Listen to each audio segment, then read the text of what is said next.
buenas tardes, buenos días y si hay alguno de buenas noches también. Mm, pues tengo que hacer la aclaración y pedir disculpas a todos porque hoy teníamos a Miguel Ángel como invitado, Miguel Ángel Burgos. Esto se va a postergar para el mes de junio. Yo voy a estar en México y voy a hablar con él para que veamos su colaboración, cómo va a ser parte de este programa. Entonces pido disculpas a todos y voy a aprovechar para presentar un tema que ya habíamos hablado, un monográfico pequeño del mito de Prometeo, ¿sí? El que roba el fuego a los dioses. ¿Por qué se quiero presentarlo?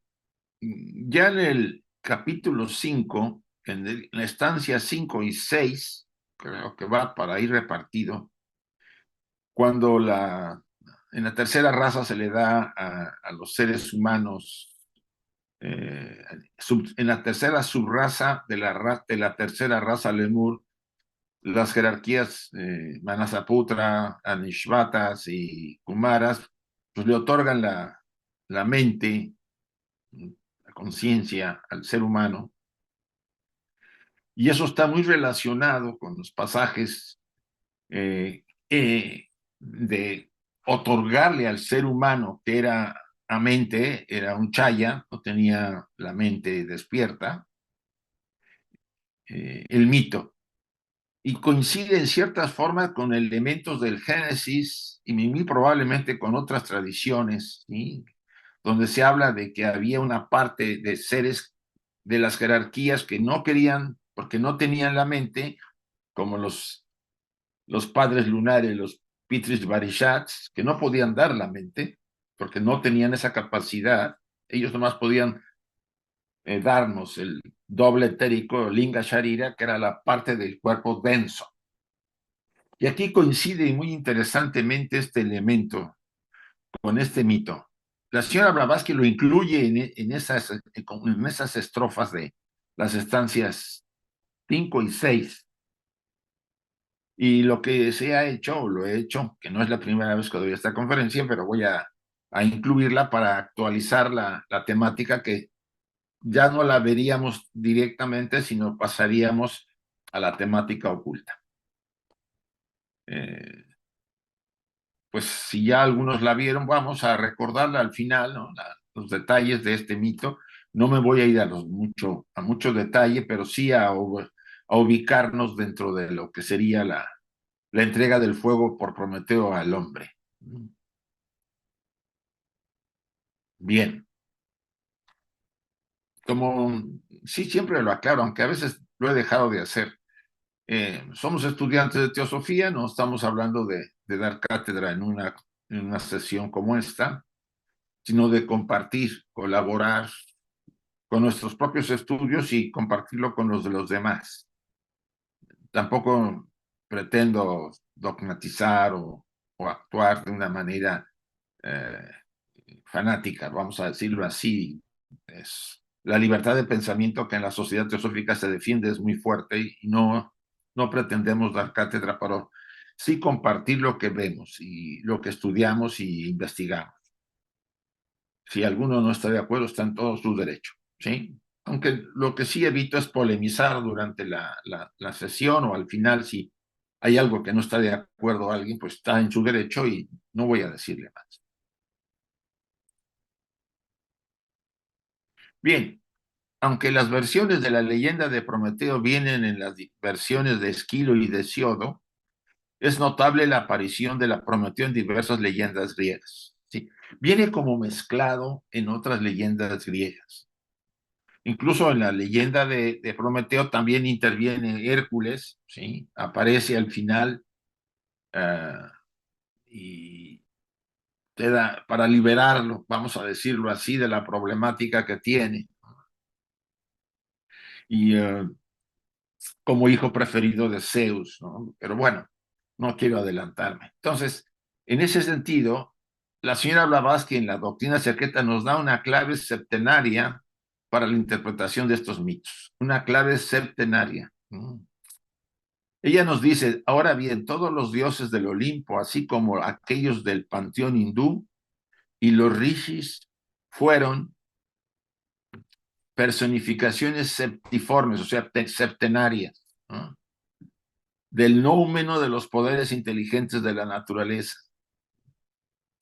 O sea, hemos hablado que el noumeno de los poderes inteligentes de la naturaleza, los Dian Shohans, las jerarquías, ¿no?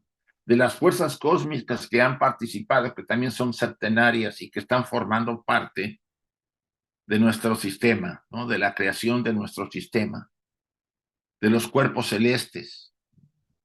Y estamos hablando simplemente de los globos, ¿no? Tenemos nosotros varios globos, ¿no? Se puede decir que somos el 7 globos de la cadena, de la cadena terrestre, aunque hay mucho más, pero ya es suficiente con hablar de los 7. De los dioses o Dian Shohanes, como sabemos, ¿no? Hay 7 jerarquías, nos han formado los 7 inmortales, los 7 Aji que tenemos también en nuestro sistema como reflejo del universo, y a su vez ellos generan otros 7. Y aquí es donde estamos hablando también de Zeus, que tenemos acá una imagen, ¿no? Recuerden que hay una parte en la primera emanación de dioses, hay un elemento superior de los dioses, que esto es muy importante, y después a medida que se van reflejando en los diferentes planos, esos dioses tienen otras características en su actuación debido al plano que es mucho más material, pero lo veremos a continuación. Lo hemos visto en nuestros diagramas que hemos utilizado. De los poderes psíquicos y espirituales que poseemos, también son septiformes. De los reyes divinos en la tierra. Por ejemplo, últimamente ha salido a colación los reyes divinos de la etapa predinástica de Egipto, ¿no? O sea, aparentemente eh, Egipto era un lugar que todo empezó en la primera dinastía de Nemer, ¿no? El unificador del Alto y del Bajo Egipto.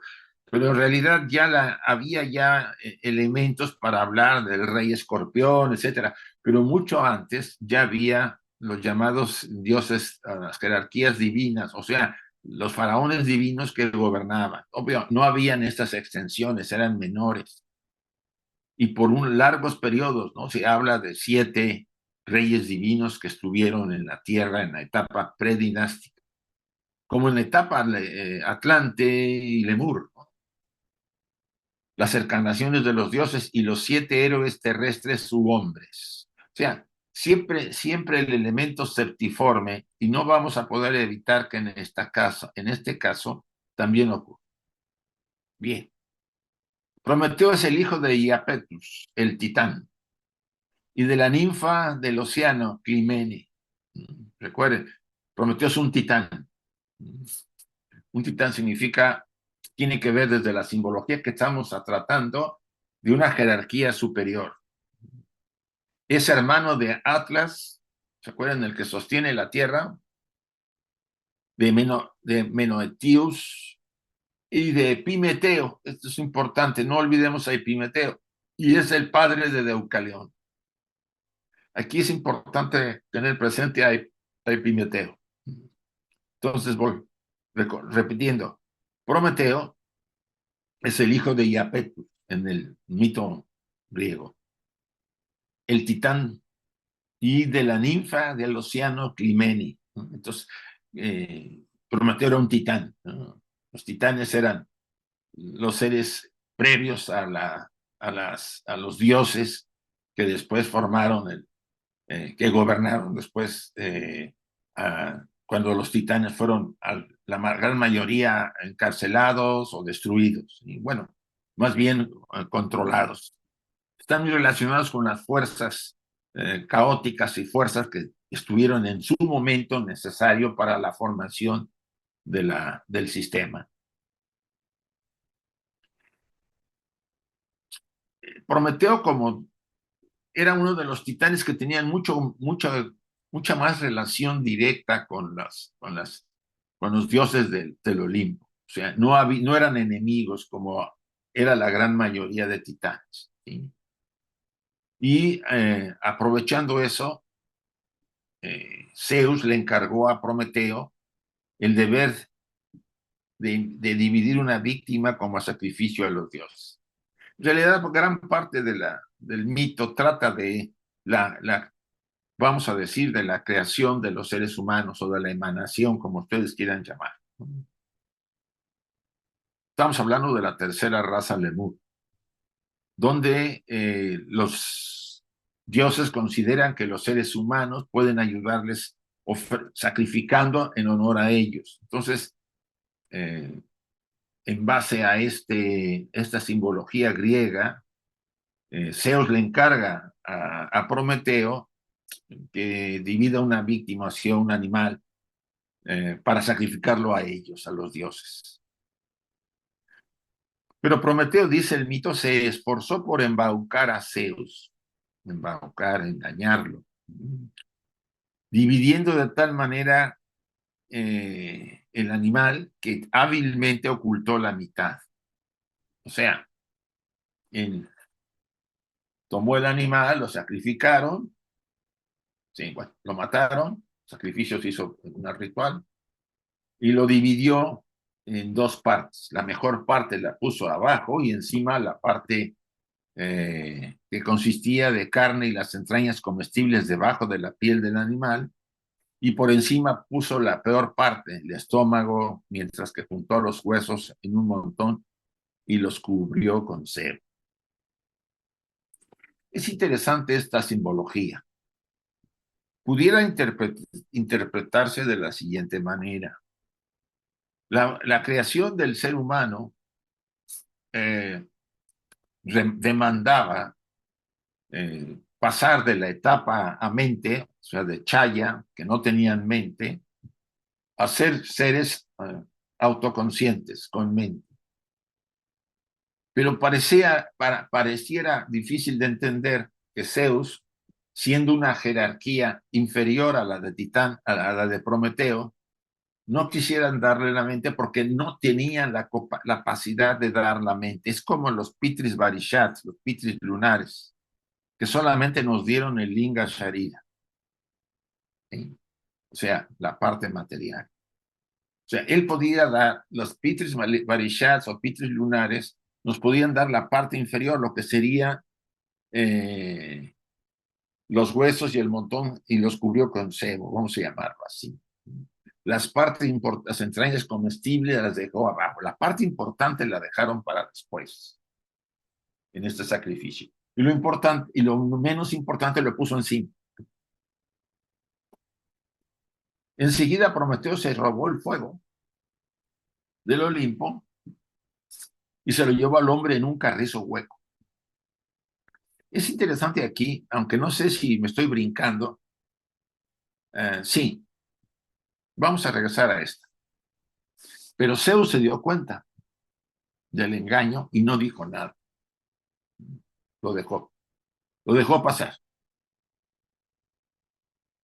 Tratando de vengarse, no dándole el fuego, por eso se roba el fuego Prometeo después para dárselo a los seres humanos, para dárselo a los seres humanos, porque Zeus no quería, debido a que era una jerarquía parecida a los Pitris Barishats, a los Pitris lunares, no podían dar la mente. Si ustedes se acuerdan en el Génesis, cuando está en los primeros capítulos, cuando están hablando de que va a comer, que hay dos árboles de los que no debe comer, ni el árbol del bien y del mal y el de la vida eterna.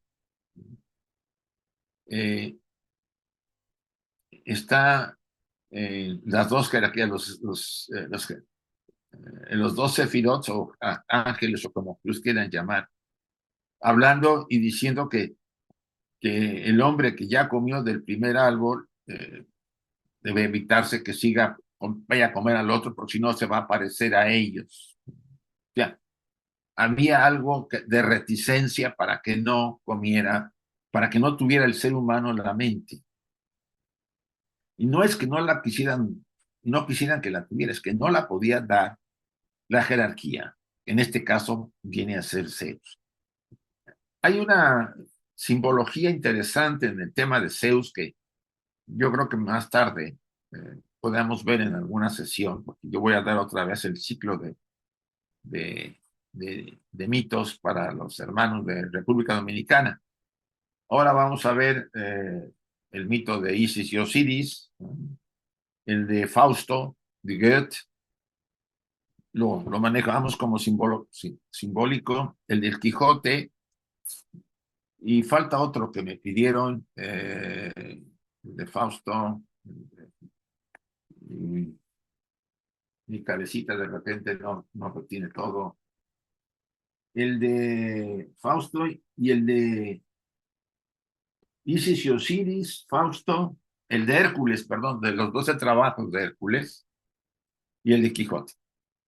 Ahí vamos a ahondar más en la simbología de estas jerarquías, de por qué son grandes dioses desde ciertos planos superiores, pero sus reflejos en otros planos son más materiales y más ligados a esos cambios de la polaridad en la que todos sabemos se mueven algunas jerarquías.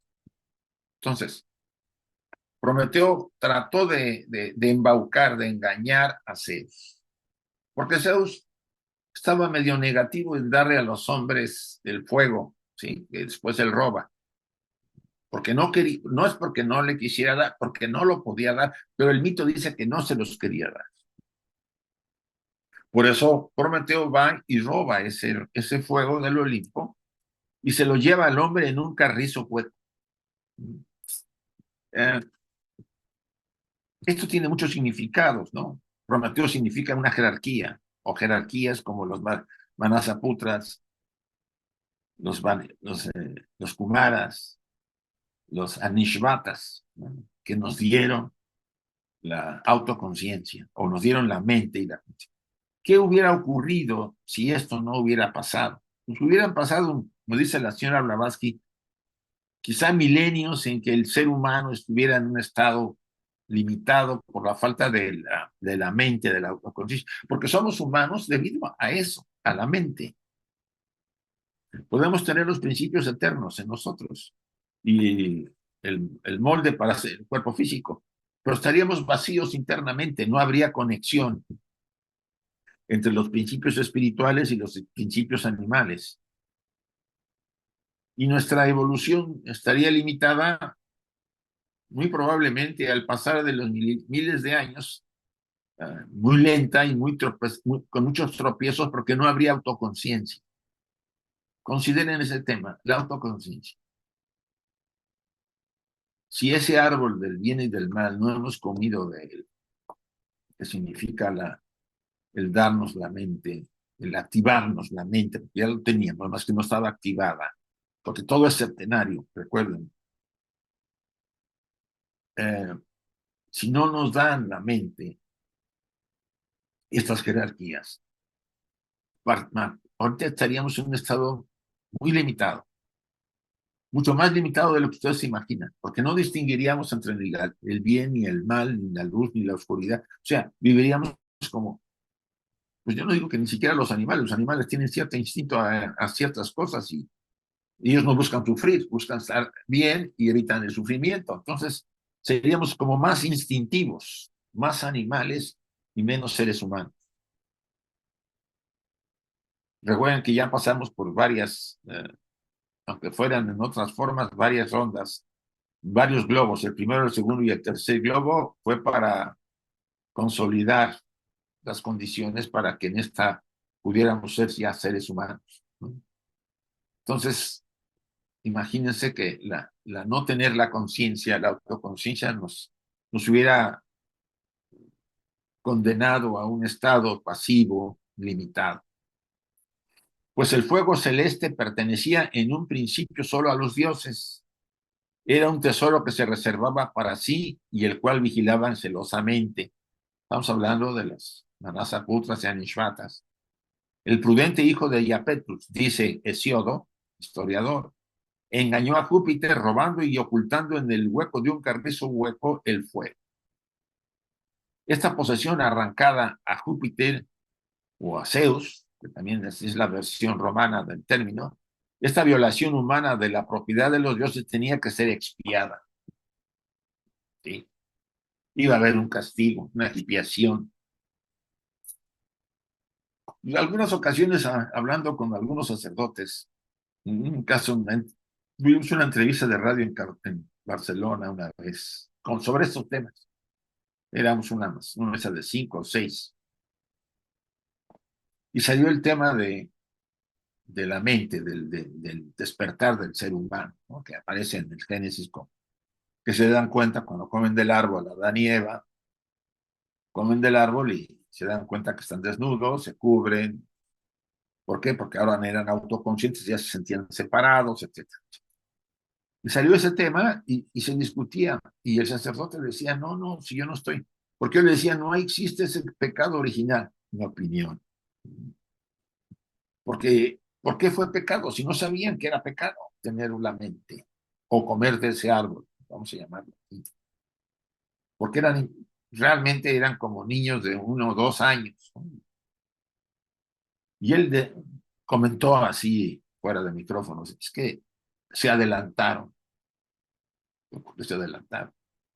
¿Quién medía cuándo sí, cuándo no? Entonces,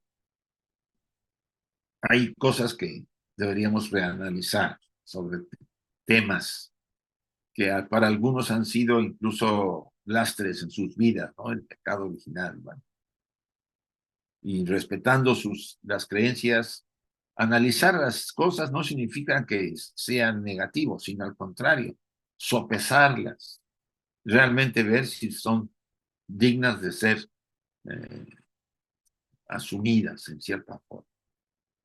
Entonces, repito la última frase. Esta posesión arrancada a Júpiter, esa violación humana de la propiedad de los dioses tenía que ser expiada. En el Génesis los sacan del paraíso, ¿no? Definitivamente los expulsan, al grado de que en ese momento la ley kármica empieza a funcionar, porque ya distinguían entre el bien y el mal, aunque todavía llevara, porque del momento en que recibimos la mente, nos activaron la mente en la etapa que leemos, todavía se llevó miles de años en que esa mente es como un niño, ¿no? El niño pasa del primer al segundo año, al tercer año, y su mente empieza a ubicarse. Después de los 7 años, entra la etapa fantástica del niño, del 7 a los 11 nos creemos fantasías y nos hacemos mitos y leyendas y cuentos, hasta que en la pubertad empezamos a recibir el resto de la transmisión de la mente, de la conciencia, baja toda, el alma, todo, etcétera, se puede decir. Entonces empezamos, ¿no? Esa etapa diferente. Bueno, pues imagínense ustedes que esa síntesis de los 7 a los 9 años, o durante los primeros 9 años, es lo que pasó la humanidad desde el momento en que recibimos el fuego de las jerarquías divinas, hasta que empezamos a tenerla ya por ahí de los 18 o 20 años, una visión más clara, ¿no? Y eso fue finales de la raza alemana.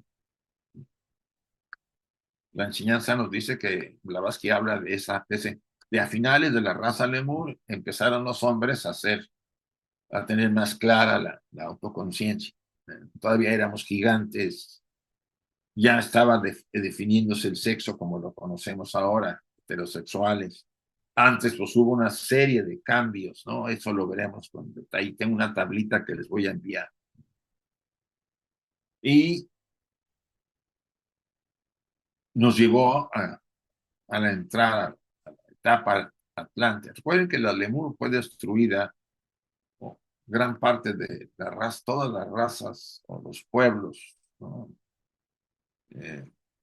Pasan de una fase a otra, hay una limpieza y inicia la siguiente en otro continente, ¿no? El continente Lemur fue lo que se llamaba el continente Mu, ¿no? En todo lo que es el Pacífico, que tocaba desde bajo Ceilán, Madagascar, casi tocaba, incluía Australia, Nueva Zelanda, y subía hacia la parte superior de los polos, ¿no?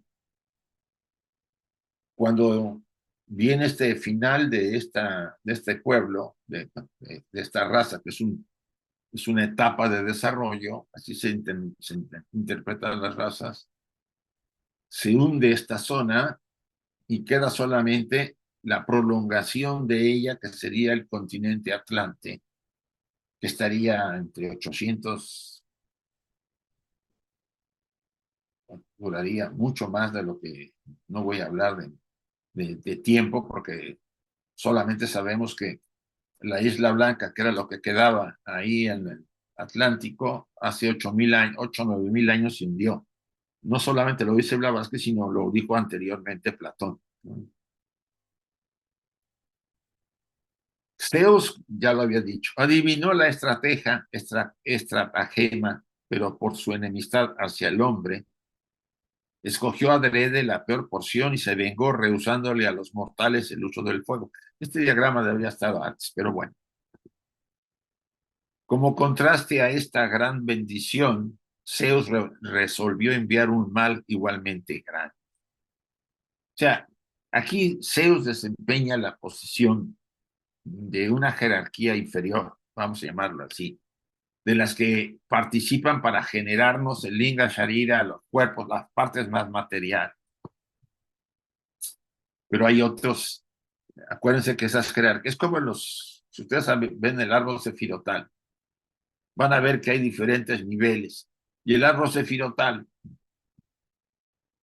que conocemos está en un cierto nivel cercano a nosotros, donde esas jerarquías participaron en la generación de los seres humanos, pero hay otras mucho más elevadas y más sublimes. Ustedes se acordarán del diagrama que les presento siempre. Ahorita no lo tengo, si no se los hubiera vuelto a presentar. Entonces, repito otra vez el pasaje. Zeus adivinó la estratagema, esa palabrita, pero por su enemistad hacia el hombre, enemistad. Aquí en el mito se habla así, Hesiodo dice enemistad, que más bien por no tener mucha relación, porque solamente podían dar la parte densa, lo que escogió lo que quiso engañar Prometeo, más bien que escogió Zeus, que era la parte inferior del animal de sacrificio, que era el cuerpo de los seres humanos, ¿no? Podían dar el linga sharira, la parte densa. Pero entonces esta jerarquía, dice el mito, causándola por Zeus, eh, trató de enviar un mal igualmente grande.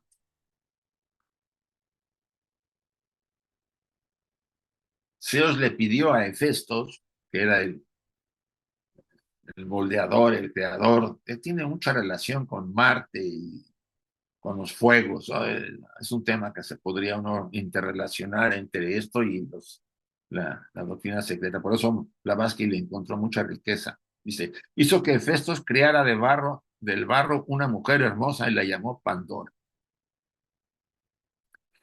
Y ya sabemos lo que ocurrió. Eh, de su caja se esparcieron sobre la tierra todos los mares, pero aquí también me vuelvo a adelantar un poco. O sea, Pandora era una mujer bella, era como una mujer relacionada en un principio con la etapa humana, ya los sexos se habían separado, ya estamos hablando, eh, por decirlo así, finales de la etapa Lemur, ¿no? Sexta, séptima subraza, probablemente principios de la raza Atlante, para ubicar más o menos esa etapa. Pandora, la de toda talentosa, pero también de mentiras y palabras lisonjeras y una mente muy astuta. Así la pone Hesiodo. Cuidado con las mujeres, ahora me van a decir criticar, pero esa parte, eso hablaba mucho ya de la que empezaba a ver ese cambio de esta etapa Lemur, que era más divina que humana, a la etapa Atlante, que empezaba más a materializarse más el hombre, a tener más instintos animales, etcétera, etcétera, y a perder esa divinidad que traía. Hermes la llevó, y aquí entra Epimeteo. Epimeteo, el hermano de Prometeo. con una caja como su dote donde estaban encerrados todos los males. O sea, todos los males y todos los bienes, porque el mal tenía siempre su contraparte del bien. Le lleva como regalito de Zeus, uh, bueno, le encarga a Hermes, le dice, por favor, llévale este regalito al hermanito de Prometeo, porque es medio lento. O sea, Epimeteo era el ser humano de ese momento. O sea, Prometeo tiene que ver con las jerarquías, con la etapa lemur más elevada, más desarrollada, ¿no? Para que ustedes se ubiquen. Y Epimeteo ya significa, ya simboliza pues la entrada a la cuarta, entre la segunda y tercera subraza Atlante, donde empezaba la cosa a ponerse media fea. ¿Sí? Ya la parte animal se imponía mucho, la parte erótica, lo divino había ido perdiendo poco a poco, el tamaño de los seres humanos había ido disminuyendo, etcétera, etcétera. Entonces en el mito dice, se la manda por medio de Hermes a Epimeteo. ¿Por qué Epimeteo? ¿Por qué no se lo dio a Prometeo? Prometeo significa una etapa previa. En los mitos así es el juego.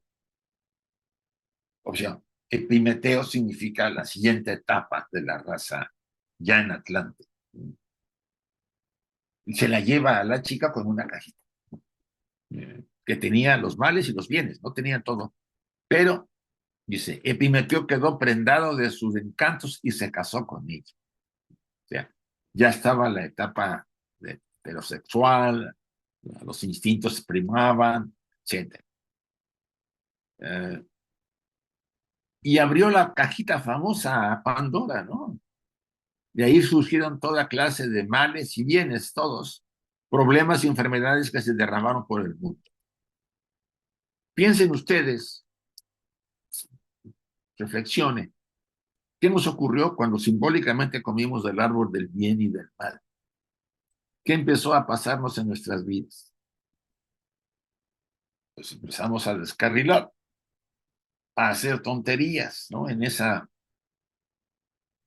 incapacidad todavía de distinguir el bien y el mal muy claro, pues pensábamos que era bien y era medio mal, y la ignorancia y las tonterías y los instintos primaban, se volvieron muy fuertes. Y por supuesto vinieron las enfermedades y la cantidad de cosas que ocurrieron, ¿no? Toda clase de males. O sea, Pandora está muy ligada a la separación de sexos, ya, verdaderamente. ¿Por qué? Porque mientras no había separación de sexo, éramos más seres divinos que humanos, la raza lemur. Y esto ya ocurre finales, yo diría principios ya de la raza atlante, simbólicamente. Epimeteo es el producto de esa previa raza a otra raza.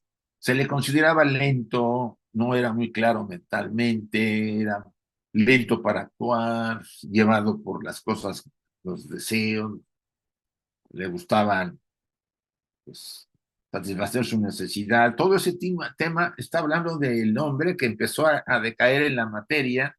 Ven que llegamos a la mitad de la cuarta raza, a la cuarta subraza de la cuarta raza atlante, cuando nos volvemos muy densos, muy materiales. Y por supuesto, surge pues toda clase de calamidades con la magia negra, el uso de ella para dominar y controlar a los seres humanos. Lo que antes era divino ahora se va al otro extremo. Pero Prometeo tuvo que encararse con su castigo, eso sí. Zeus lo amarró con grillos diamantinos a un pilar con un águila para que en el transcurso del día se comiera su hígado, que crecía de nuevo durante la noche. Esto también es un simbolismo muy interesante. Pero volvamos al anterior. La humanidad había caído, pues sí, se había degradado a partir de la cuarta subraza atlante, cada vez fue tremendo, lo que llevó a la destrucción final de la raza atlante. Recuerden la destrucción de la Isla Blanca, donde las jerarquías divinas que nos habían, vamos a decir, formado, temieron que la parte oscura ganara,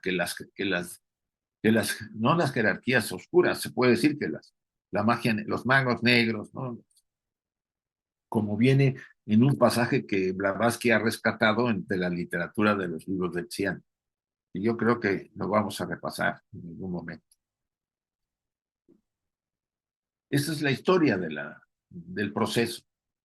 Están narrando la doctrina oculta, pero desde un enfoque mitológico.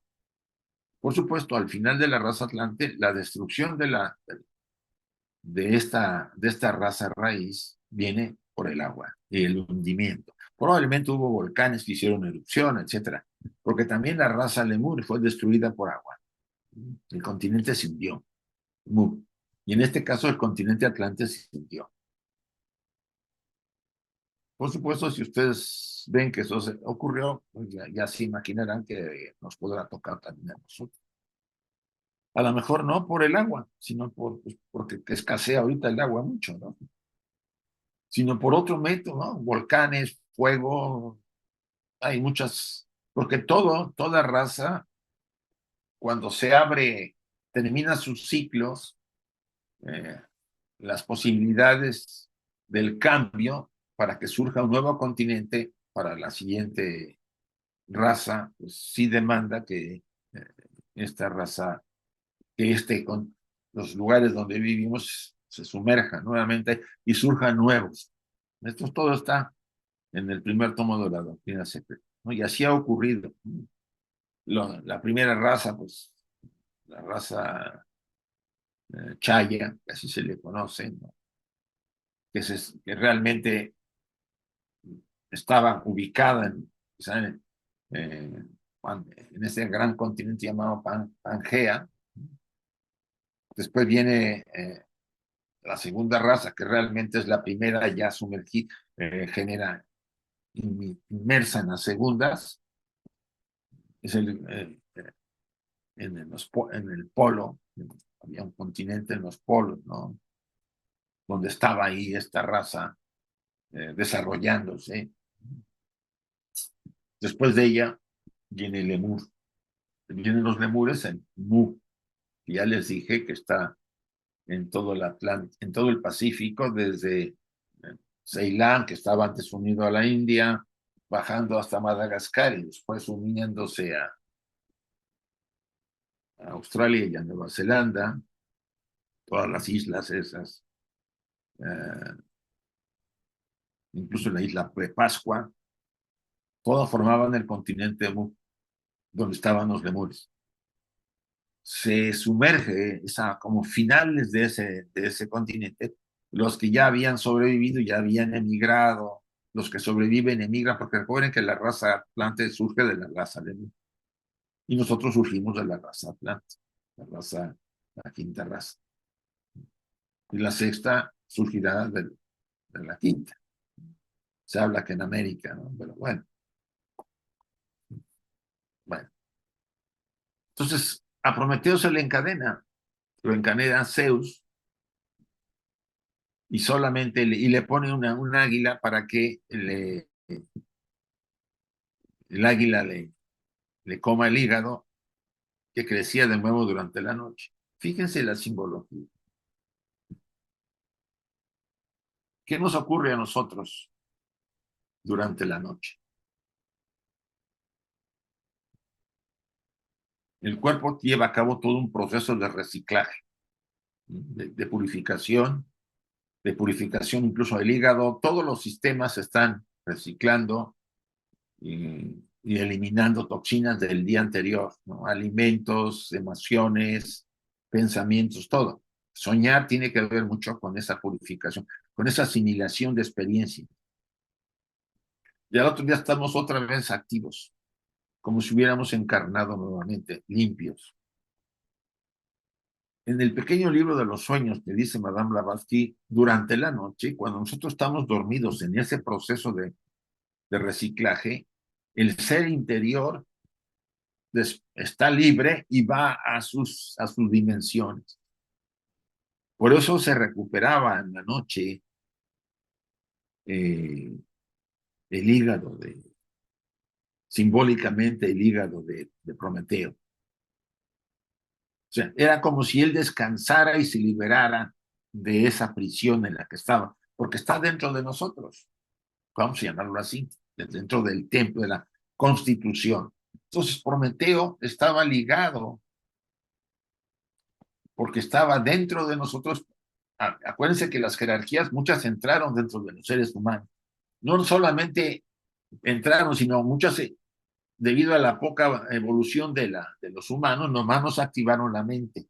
Pero había dentro de nosotros unas Manasa, Putra, Sanishpata, etcétera, etcétera. Entonces, cuando dormimos, se libera ese ser. Y cuando despertamos, vuelve a estar encadenado a nosotros. Y sufre nuestros actos, dice Blavatsky, nuestros pecados, entre comillas, los vive el yo superior, que es lo que significa Prometeo. Esa parte superior que está en nosotros. Ahora, al fin, Zeus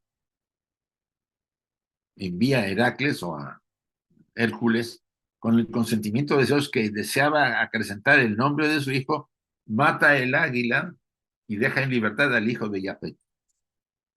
¿Qué significa eso? ¿Cómo podemos liberarnos de esas cadenas? Esto es muy enriquecedor.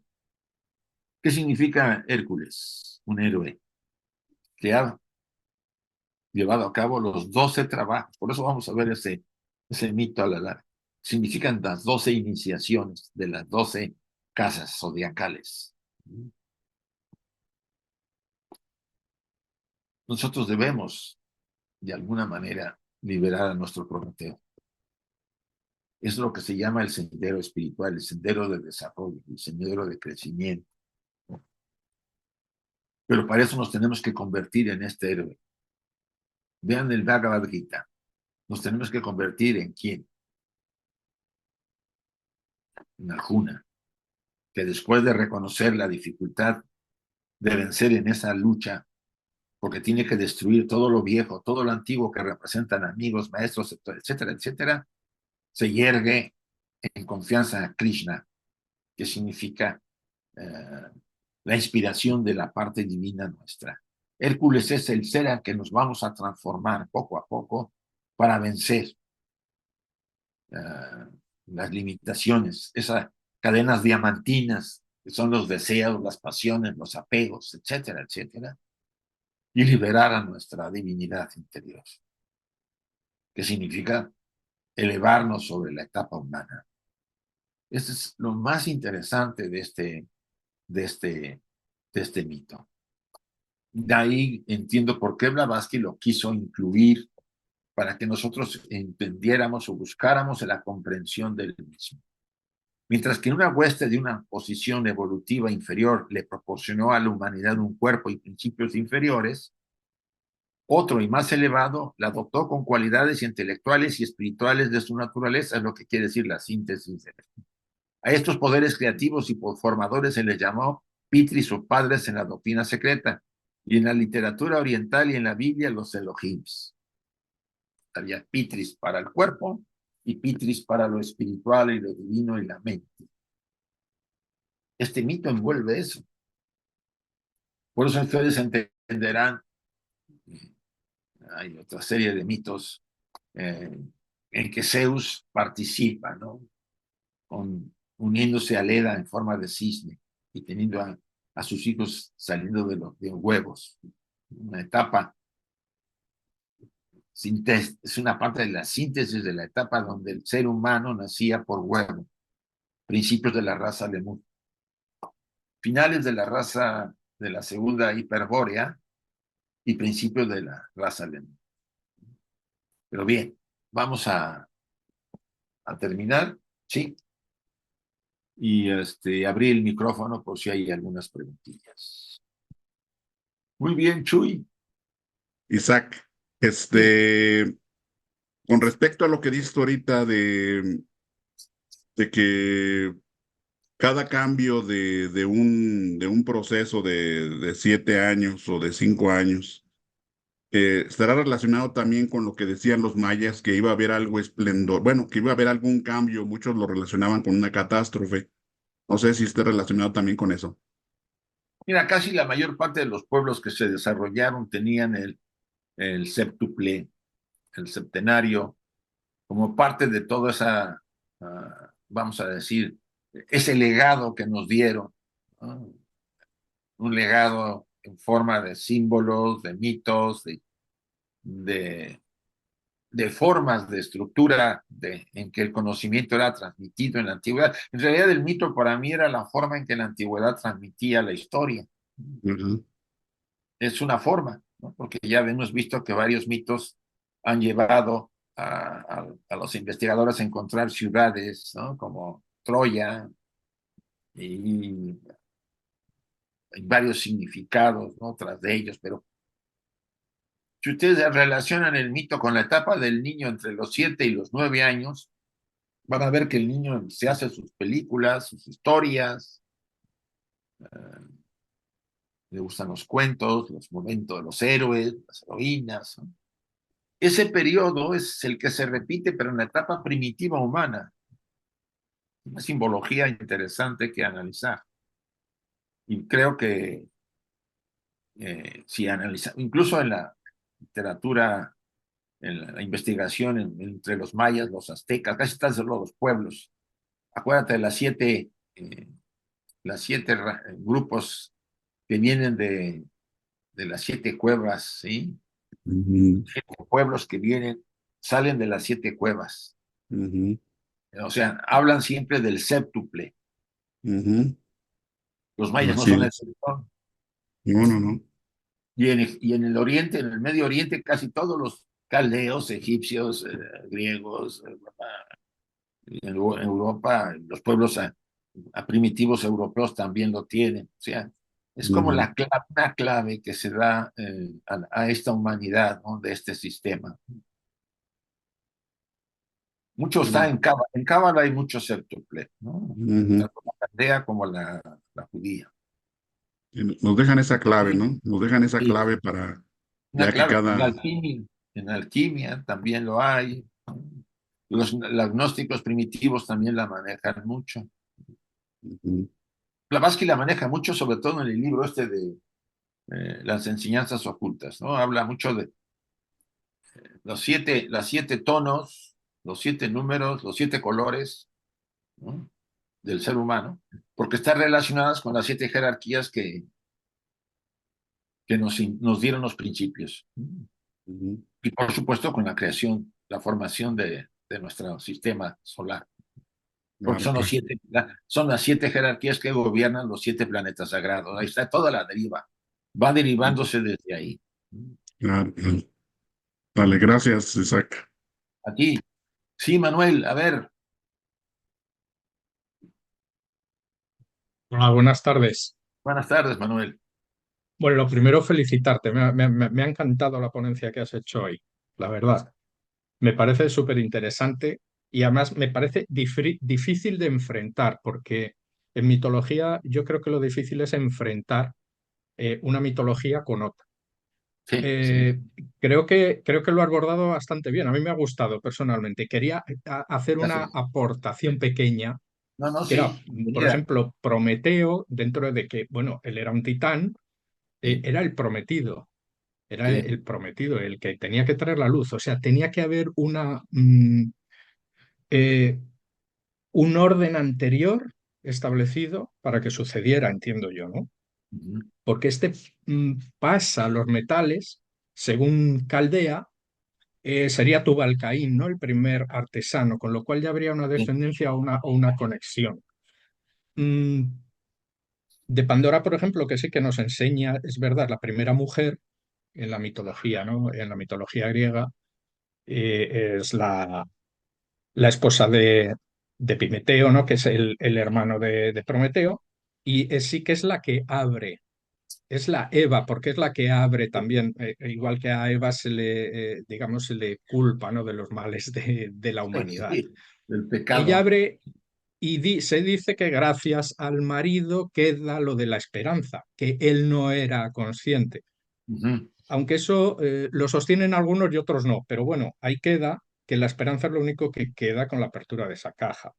Sí, Entonces, lo que era. tenemos Se me que olvidó. la primera mujer sería mm, Pandora y el primer hombre sería Adán, según esta mitología. Adán, pero Adán terminado en N. Adán terminado en N.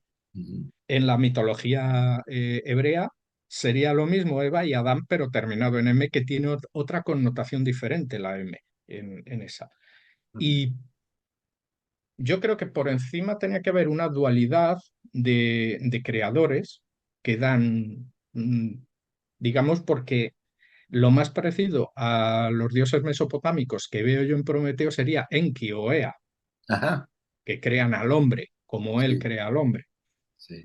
Y por encima, pues tendría probablemente en mitología griega a Chaos y a Gea, ¿no? Que son los que eh, ponen orden en las aguas y crean la tierra y tal, la diosa madre. Y Tiamat y Apsu es la misma concepción en Mesopotamia. Es Ujú. la madre tierra y Apsu el agua primordial. Entonces hay una, digamos, una similitud y están enfrentados exactamente igual, ¿no? Estoy hablando, claro, de Occidente, de la tradición mitológica de Occidente, claro. Pero es que en el judaísmo realmente, aunque un poco se sale de esto, por el tema de un Dios único y todo, pero sí es cierto que, claro, él viene dado por Sofía, sabiduría, que Sí. es su madre, digamos, y es la que crea esa materia y crea a ese demiurgo, ¿no? Según si nos metemos en términos platónicos. Y de ahí sí que él hace toda la creación y crea esos dioses menores, que es la diosa madre que sería, o dioses madre, en este sentido, porque el judaísmo, claro, siempre va a decir que es Dios madre, pero sería diosa madre, sería Elohim, que es la naturaleza. Entonces, bueno, nada más era solo esa aportación, pero porque me ha parecido muy, muy interesante lo que has sacado hoy y bueno, pues quería contribuir a ello. Te felicito, muchas gracias. Gracias, Manuel, a ti por tu aportación, nos enriquece. Gracias. Luz Marina, por favor. Isaac, buenos días y muchísimas gracias por todo esto. Sí, Ahorita que estabas hablando del tema de que el ser humano recibe, digamos, la inteligencia, pero al mismo tiempo el ser humano ya tiene su parte femenina, hablando de Pandora, uno podría interpretarlo como que era el momento evolutivo en donde ya el ser humano tenía su polaridad manifiesta, femenina, masculina, y a través del componente femenino y con la mente ya está listo para activar a Pandora, lo podíamos interpretar Pandora como el Kama, el cuerpo de deseos, listo para empezar ese proceso de evolución de conciencia ahí, sí, verlo mira, así dentro sí, de mira, un ser humano integral. lo podemos ver así, mira, recuerda que el ser humano viene de la androginia, ¿sí? Ujú, Principio de la raza lemur, pasando por la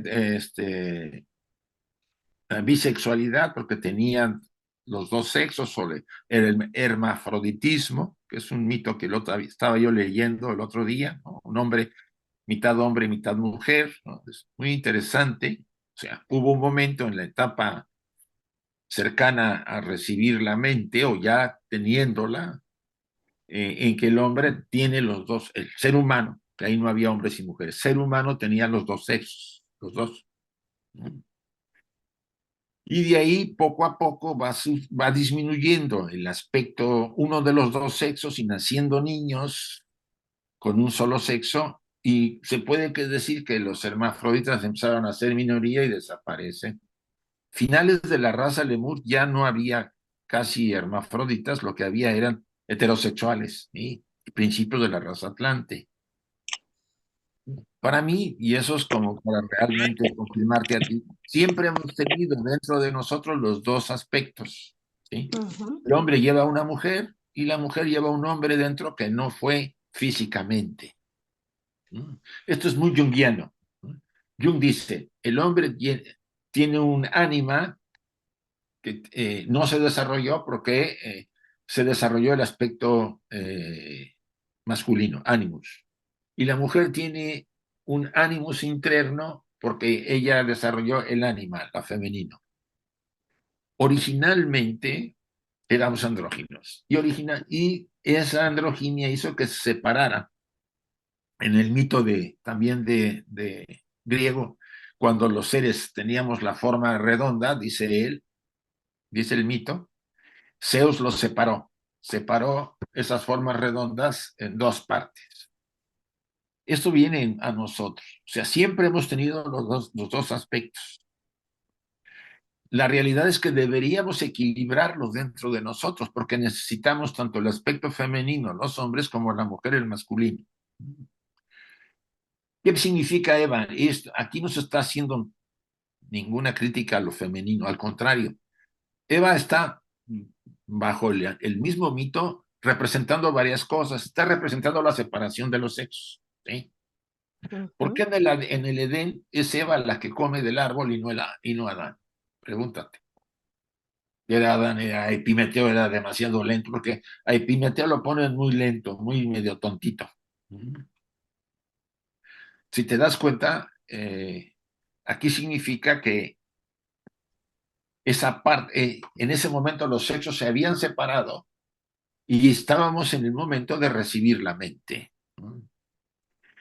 Y Eva representa la separación, pero la separación nos trajo a muchas cosas. Empezamos a tener conciencia del bien y del mal. Y como teníamos más fuerte la parte animal que la parte espiritual, o por lo menos en lo que habla la tradición teosófica, dimos más rienda suelta a finales de la raza Lemuria y principios del Atlante a la parte animal, a los deseos. Aunque no fue hasta mediados de la raza Atlante, la cuarta subraza, cuando caímos en la materia tremendamente. Entonces, más que decir que es la mujer, no, es el momento de separación lo que generó la polaridad. Imagínate, de repente das cuenta que la luz pues te exige mucho esfuerzo para estar equilibrado y la oscuridad es muy fácil porque el cuerpo animal lo facilita. Pues por eso es tan fácil, no es tan fácil volverte un ser armónico y equilibrado, porque la parte material, la parte animal nos induce, son dos evoluciones, una va hacia arriba y la otra va hacia abajo. Y eso es lo interesante de nuestra lucha. Por eso Hércules debe ser formado por nosotros, que es el héroe interior que está equilibrado, que ha pasado por 12 iniciaciones y que está listo para liberar a Prometeo, que es nuestra divinidad. Espero haberte dado. Gracias. Sí, sí, sí, sí, Isaac, muchísimas gracias, excelente, gracias infinitas. Luz Marina, por favor. Era ella. Ah, sí, bueno. Era yo, pero que no había bajado la mano. Gracias. Vale. Pues miren, muchas gracias por su atención. Vamos a hacer la invocación, ¿les parece? Para cerrarlo y despedirnos. ¿Sí? Vamos a cerrar unos instantes nuestros ojos, por favor. Oh vida oculta que vibras en cada átomo.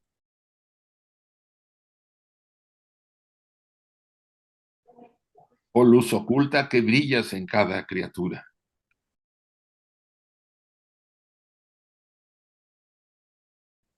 Oh amor oculto que todo lo abarcas en la unidad.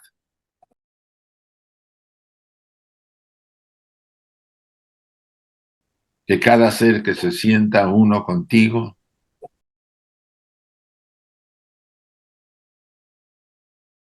sepa que es uno con todos los demás.